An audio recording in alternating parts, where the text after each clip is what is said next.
Hey everybody, this is John Gillman from Harrisburg Christian Church, and welcome to 5 and 25, the very first episode. So we're starting at the beginning, Genesis chapter 1 and 2. If you open up your Bible today and you look at the very first two chapters in the Bible, these are the two chapters that you'll find. Now here's the big idea.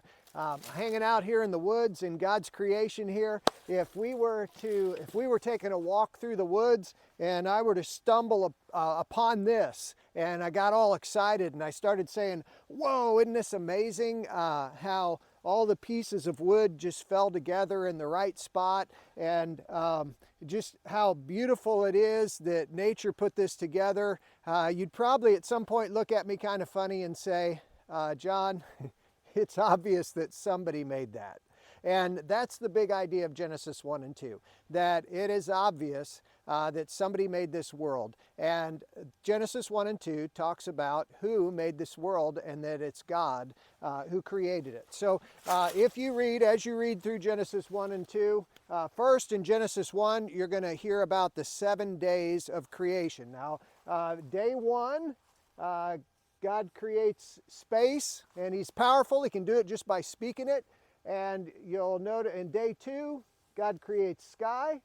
And on day 3, God creates land. And then you'll see that on day 4, God fills the space. On day 5, God fills the sky and the sea.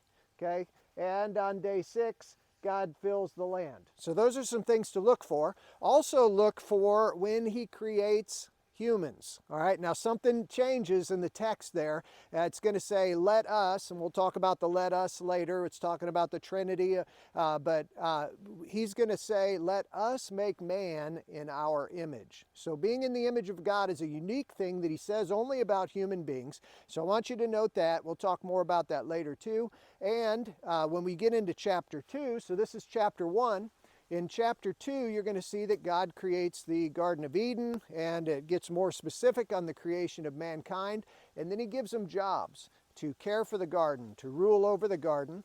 And you got to note something, so this will show up in our next video. Note that He creates all kinds of trees for Adam and Eve to eat from, but 2 trees are mentioned specifically. One is the tree of life, and the second is the tree of knowledge of good and evil. Now, you're not supposed to eat from the tree of knowledge and good and evil, and we'll see next video what happens with that when we get to Genesis chapter 3. Now, one of the questions that people will ask me, or that we'll discuss at different times, is what about evolution? So how does Genesis and the Bible fit into the theory of evolution and what you may have learned in science class and all that? And it's a complex, difficult topic that we can't cover in the time period when we're trying to cover 5 minutes or make 5-minute videos. But here's the big idea. This idea has really helped me. We believe that there's good reason to think that God made nature and all the world and everything we see around us. We also believe that there's good reason to think that God authored the Bible, that the Bible is God-inspired. Now, nature and what you see around us is interpreted, goes through an interpretation process by scientists. The Bible, it goes through an interpretation process also by theologians. And over the years, people have discovered more things in nature. They've discovered more things in the Bible and the history to which the Bible was written. And in this process, hopefully, one of these days, we will see that those ideas are going to agree. When the best interpretations have been made and the best information is out there, I think we'll see more of an agreement with that.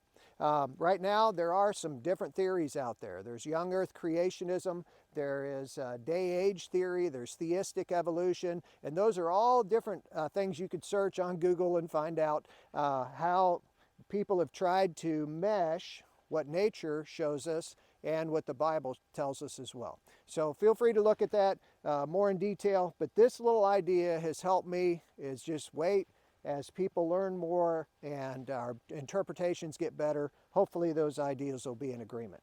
But just remember the big idea.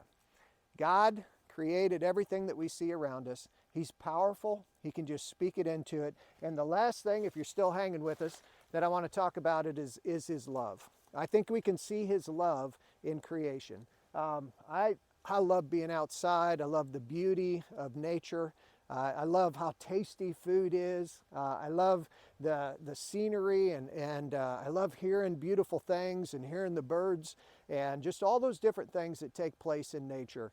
And the Creator who made it, I believe, made it with us in mind. He made this place to have great joy and great pleasure to us. And so remember, God shows His love in creation, and He's powerful, and He made everything. And that's the big message of Genesis chapters 1 and 2. We'll see you tomorrow and in the next video as we dive into Genesis chapter 3. Thank you, and God bless.